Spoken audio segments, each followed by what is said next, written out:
Európsky rok dobrovoľníctva, ktorý inštitúcie Únie vyhlásili v roku 2011, je oslavou miliónov Európanov, ktorí vo svojom voľnom čase sa venujú dobrovoľnej činnosti, či už v rôznych sociálnych organizáciách, zdravotníckych, ekologických alebo športových kluboch.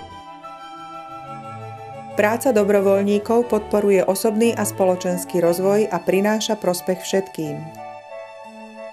Na Slovensku je téma dobrovoľníctva zatiaľ málo rozšírená, preto si myslím, že práve na Slovensku má Európsky rok dobrovoľníctva veľký význam.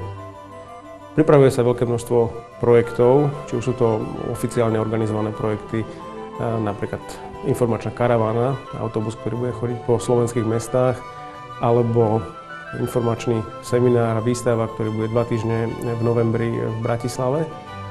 A takisto logo Európskeho roka si budú môcť občania pridať na množstvo svojich akcií, tak ako to bolo napríklad minulý rok a mnohé roky dozadu.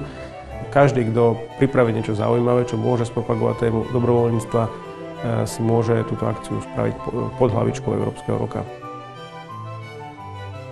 Poslaním Európskeho roka dobrovoľníctva je upozorniť na dôležitosť dobrovoľnej činnosti pre spoločnosť. Zdať hold všetkým tým miliónom Európanom, ktorí vo svojom voľnom čase bez nároku na honorár sa venujú dobrovoľnej činnosti.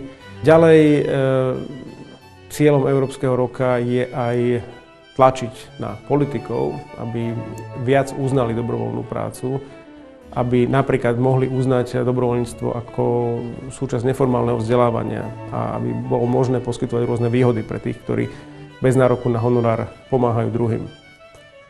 No a samozrejme je cieľom Európskeho roka aj, povedal som, výskumná činnosť.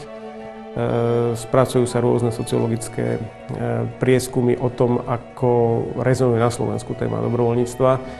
A s týmito výsledkami potom bude možné ďalej pracovať a stavať na nich do budúcnosti.